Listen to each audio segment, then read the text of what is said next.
Right, next stream then. I'm not really sure what to call this one.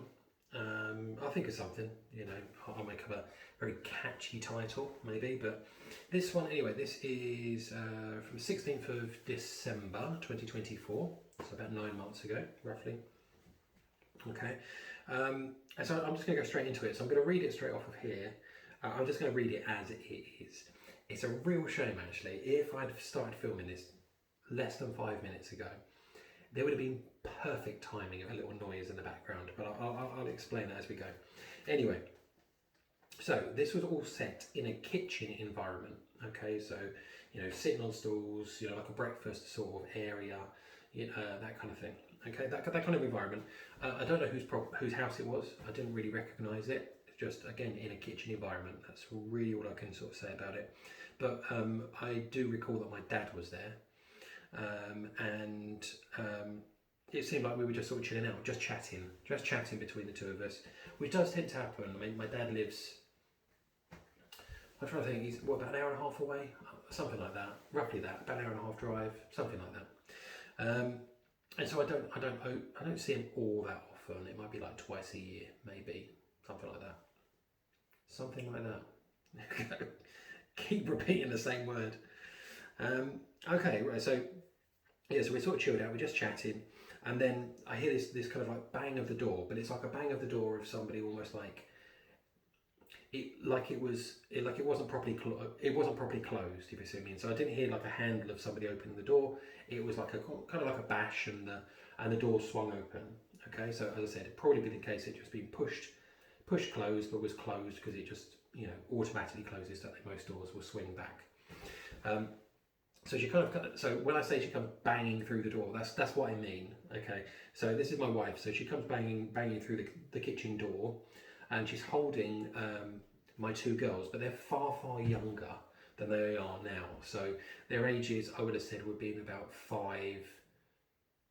around about five. I mean, I've written here 5 to 8, but the way I describe something in a moment sounds a lot more like more of a 5-year-old, and even younger, to be honest. But I said roughly 5 to 8, but I think it's probably a bit more like 5, to be honest. And that would mean if my eldest is 5, then my youngest would be another, what was that, like a few years younger still. So that would kind of make a little bit of sense as well. So that's why I did 5 to 8, because there's 3 years between obviously those. So it'll be something like that. Anyway, so she was literally holding them in. So she's not kind of carrying them.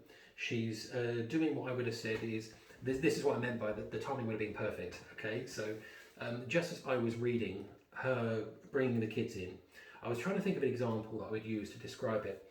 But what I immediately thought of was getting an ice cream as it goes. I thought it's a little bit like a kid who comes up and sees an ice cream and is like, "Mum, I want an ice cream. I want an ice cream," and like the mum will say, "No, you can't have one. Come on, we gotta go. No, but I want an ice cream. I want an ice cream." That kind of thing. And then the kid quite often will like sit down, won't they? Kind of like squat, so that they're making themselves difficult to move. That's what it felt like. I want to say is almost like, if you imagine you've got a smaller kid, and you know what I mean by it, you kind of pull them up by your arms, so their arms are kind of like outstretched, and you're just kind of lifting them up enough that their feet are still on the floor and they're walking along, but they're kind of off balance. They can't really walk properly, which is kind of what you're trying to do, so you can almost like lead them off away. So as I said, I thought instantly of like an ice cream, coming up to an ice cream thing, and they're just like, boom, against the window, like, "I want the ice cream." That kind of thing is what I thought of. The moment I thought of that, an ice cream van went past, and I thought, oh, that would have been amazing. I don't know whether you would have picked it up, to be fair, it's quite quiet. But yeah, ice cream van. Anyway, put it in there anyway. I put it in there. So as I said, if you imagine that, so she's coming with the kids, awkwardly, kind of, as I said, bashed in awkwardly, and she's lifting both of their arms up. So it's kind of like both of their arms are like, holding them up, off balance. And what she comes in and she says is, where are we? She came in and she sort of said, "You've got to sort these kids out." And I thought, okay, what's happened? That kind of thing. Typical thing that you would sort of think. Anyway, she comes in and said, and what she says is, sorry, she didn't say you've got to sort these kids out. Sorry, she came in with that. She entered the room with that kind of the feeling of, kind of looking a bit flustered and as I said, holding the kids up. It was that kind of look that that you don't need to say anything. I get it. I get the situation. So so a sort of you've got to sort these kids out kind of thing. She didn't say that. Anyway, what she came in and she did say was, if you're not doing something already with the kids, I need you to do something now. And I was like, okay. And what she meant by this is, I knew what she meant by this. Okay, so what she meant by this is she meant regarding God, belief, Christianity, etc., etc. So she was basically saying, look, if you've not done anything already, if you've not sat down with these kids and talked this through with them, I need you to do it now. So it was like a call to evangelize, essentially. Okay, essentially. There we go. It's my favourite word. I managed to get it in there. Right. So, so I knew what she meant. I knew what she meant, and I went straight for my youngest, Sophie. So again, in this, she would have been pretty young, pretty young. And I'm going up to her and I start talking through Romans with her. So I was going through Romans 10:9. It escapes me now, but I will put it on there. But it's like believe in your heart and speak with your mouth, believe in your heart, etc., etc. I'll put it in there. But that's what I was going through with her. And but I didn't go to my eldest. Now, what's interesting about that is that I'll get to it. Yeah, I'll get to it. So the reason I probably went to Sophie and I didn't go to my eldest Jessica is because we already had that going. She was I would have said a believer by say July roughly of 2023. So she was quite early on. I felt like I had a bit more freedom given her age to explain some of the stuff that I'd gone through, and I was like, this is all real, Jess. I'm telling you, this is real. I've never been more sure of anything in my life. So it was that kind of thing, and she kind of, she went along with me, as far as wanting to explore into things and stuff like that. And she, as I said, she got into Christianity, and it sounds a bit weird to get into Christianity, but you know what I mean. She I bought her a Bible. She started coming to church quite loosely. She admits, obviously, initially, and I get it. It's different. It's obviously very different to everything else you do. So that's why I don't think I went to her, because I'd already started that, and she was saying, if you haven't already started things, this is what you need to do. So what it was telling me was, okay, I need to do something with Sophie. I get it. Okay, fine. So my thoughts were then, and well, I'm not sure really what prompted the dream specifically, but because there was no build up to the dream at all, and but it was all about salvation, obviously. And when I woke up, so I'm back in the real world now. I wake up. I must have fallen asleep really early, to be fair, because the TV was paused. My wife wasn't in the room. She must have gone downstairs. She was coming back up. I was thinking, oh, maybe she's gone to the toilet or something. But she was actually coming up from downstairs. She's got some sort of like a snack or something, because quite often she ends up eating at sort of slightly weird times. Because I'll do my own food or stuff like that, and because she's disabled, she doesn't get up and downstairs very easily. So if I can, I'll go up and get her lunch if I remember, because I work from home. It's not that she can't get down the stairs. She's not in a wheelchair or anything like that. It's just that it's a struggle. So if it can be avoided, then I'll help out if I can. But as I said, a lot of the time I'm working. I'm on phone calls and stuff, so I don't have the opportunity always. I try and get the breakfast in, of course, but then it does mean that she might come down and eat what is effectively lunch at like 4 o'clock or something like that. A bit weird. I mean, good example actually. What is it now? Yeah, it's around about 4 o'clock, and she said, I haven't had anything to lunch. Can you just grab me something real quick? So it's that kind of scenario. But it does mean that sometimes she might eat something at a bit of a weird hour, quite late. But that's what kind of happened in this. As I said, this is reality, of course, I'm describing here. And I remembered as I woken up, I remembered a bit more about the lead up to what she said in the dream. And it was actually, I'd missed it off, you see, on that first run. As I said, I was just going to read it as it was, okay? So what I realised, if you remember, I'll go back to what I thought was said, and then I'll elaborate.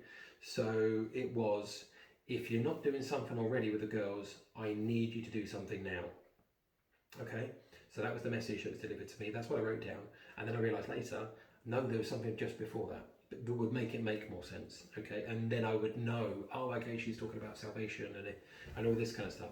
She actually said, how she came was, she, as I said, she sort of bashed in and came in with the kids, and it was, I don't want these kids going to hell.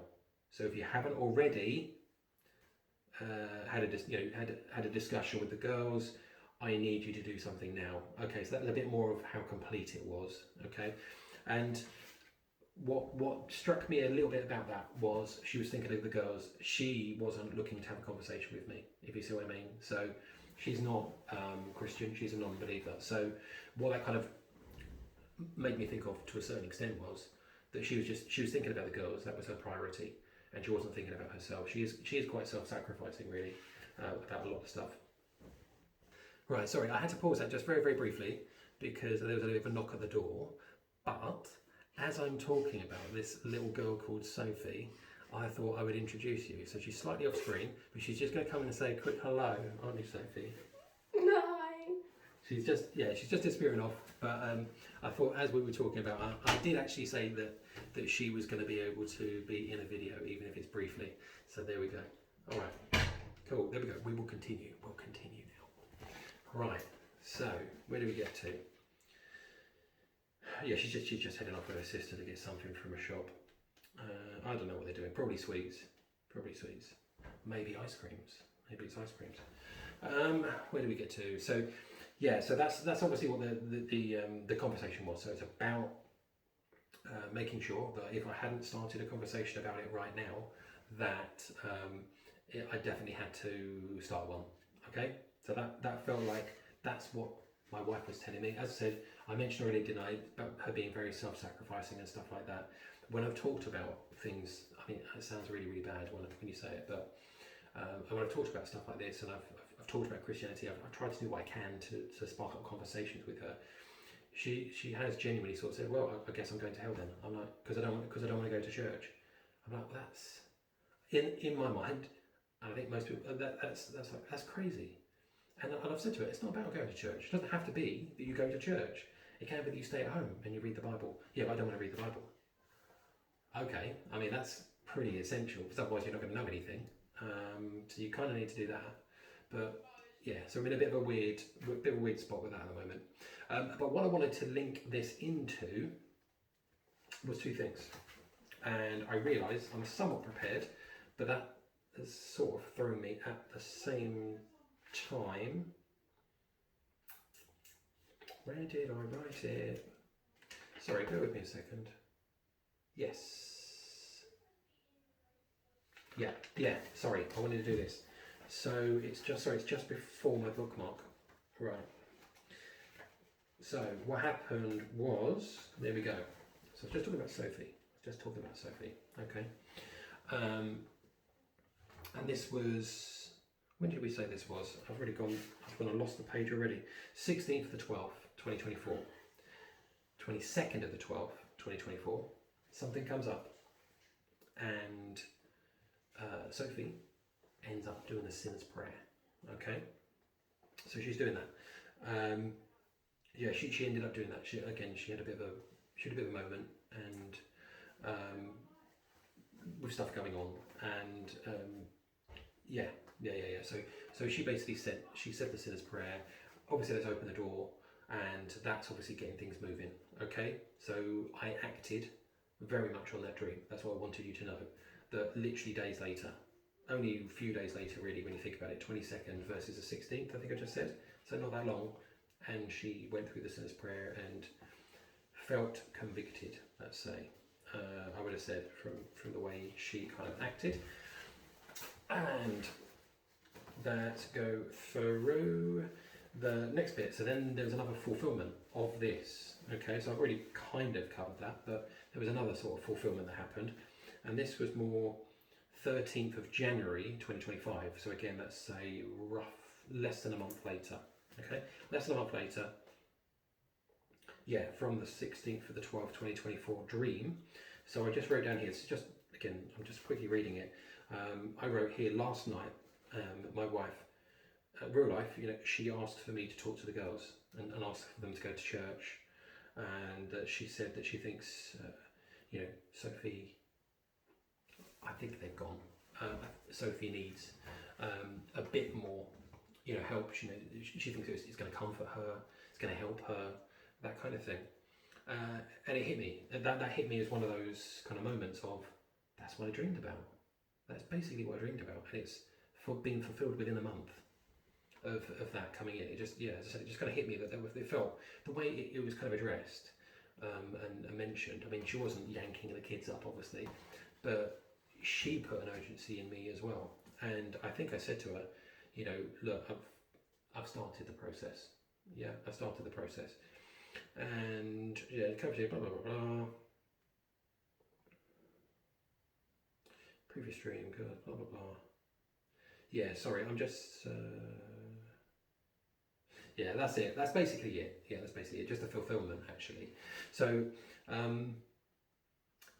so sometimes you get encouragement from people in your dreams. As I said, I was already doing things, to be fair, but I think she already had a Bible at that point. I'm pretty sure I bought her a Bible. Her older sister has a Bible, and she wasn't really reading it much. And I've been very, very stop-start, to be honest, with reading with her. I need to get into a better habit of doing that. But as she's got older, she's just been getting a little bit less and less interested and more phone-focused, as a lot of teenagers are. Not that she's a teenager yet, she's 12, but it's tough. It is tough, isn't it? So, yeah, so hopefully that was an interesting little insight into things that happened and how quickly things can change, I would say. I have had a lot of evangelism dreams as well. I mean, I could even put together an evangelism series in a way. I had one with my dad with a UFO thing coming over, another one with my wife where I was in a plane and there was a UFO behind me trying to shoot us down. I had obviously this one in the kitchen. What was the other one? Nuclear bomb one that I've had. There's been quite a few, and they are all very, something's happening, it needs to be now. Most of them are kind of, we've got aliens that are going to come and start zapping us or whatever they're going to do, so we need to do this now, or we're going to get shot down by this this aircraft or UFO or whatever it is that's got a target lock on us for a missile. We need to do this now. It's very much now, okay? This was kind of like, we need to get something sorted, we need to get things moving. So this was a little bit less urgent, but still urgent, okay? So God's telling us all, now, has to be now. Don't leave it last minute, because you've got absolutely no idea, when your last day is. Something can happen to anybody at any time. Just because you're in your 20s, your 30s, your 40s, not your 70s and 80s and stuff like that, doesn't mean that nothing can happen to you tomorrow, obviously. Of course it can. And as I said, there can be a world event that happens. There can be, the trumpets could be blown, and if the trumpets are blown, that's it. The door, the church leaves and the doors are closed. That is it. You can still be saved. Obviously you can still be saved by believing, and again putting your trust in obviously the work that Jesus did by paying for all of our sins on the cross, and that he rose on the third day to prove the fact, that that he's sinless, because otherwise, he wouldn't have been risen from the dead, So, because that's a good point actually. That is a very good point actually. I've never mentioned this before. I don't think. I have said that the punishment for sin is death. Okay, so the punishment for sin is death. That's the thing, you see. So Jesus was risen from the grave because he didn't sin. So therefore, he didn't die. I mean, he was resurrected. Obviously, he was killed, wasn't he? He was murdered. But then he was resurrected because he didn't sin. Anyway, so I haven't mentioned that, but they're the main kind of things. Obviously, you've got to express it by saying it out loud. Ideally, somebody else witnessing you doing it as well, because then somebody else is witnessing the fact that you've said it. But whether that needs to be done, I mean, I don't know. I don't actually know 100%, but for safety, always do it, but speak it out. Don't just do it in your head. I don't necessarily think that if you do it in your head, it definitely doesn't work, but you don't have to have anybody around you when you do it. You just speak it out. Look for sinner's prayer. You'll see it in inverted commas in quite a few different videos. Go there right now, say it, start the process, and then let me know if things start changing. You know, and again, hopefully, you know, this is seen and is helpful to people. Everything I do, you know, spending all the hours that I do doing all these videos, is not for me. It doesn't benefit me in any way. I'm certainly not getting paid financially to do anything. Not at the moment. Maybe that will come, but certainly not at the moment. Not at all. This is all for God. This is everything about this is for God and for those that I love, and those I haven't even seen. You know, that can be helped by them. Okay, so hopefully that's been interesting. There we go. I keep ending them with hopefully it's been interesting. I'm even thinking about making that my YouTube channel name, to be fair. You know, I've done it so many times now, and then it will look like, oh, that's why. Well, yeah, kind of. So we'll see. That might be the name. I might change my name because the name I have currently at this moment in time is not one I really wanted. I was getting used to YouTube and how it all works, so I didn't really know what I was doing. I was just testing out. Somebody got this name, you know, and ended up making my name a name that I was just testing, if you see what I mean. And then they only let you can't change your name until about 2 weeks. So I think I'm inside the 2 weeks. I might be outside of it and able to change it, but I've just got to do a few checks and make sure it's time to really make a change. But that's kind of a favourite for mine. I've got a big long list of them, big long list of potentials. Right, okay, I'll leave that there, and I'll get that one sorted. Okay, see you soon.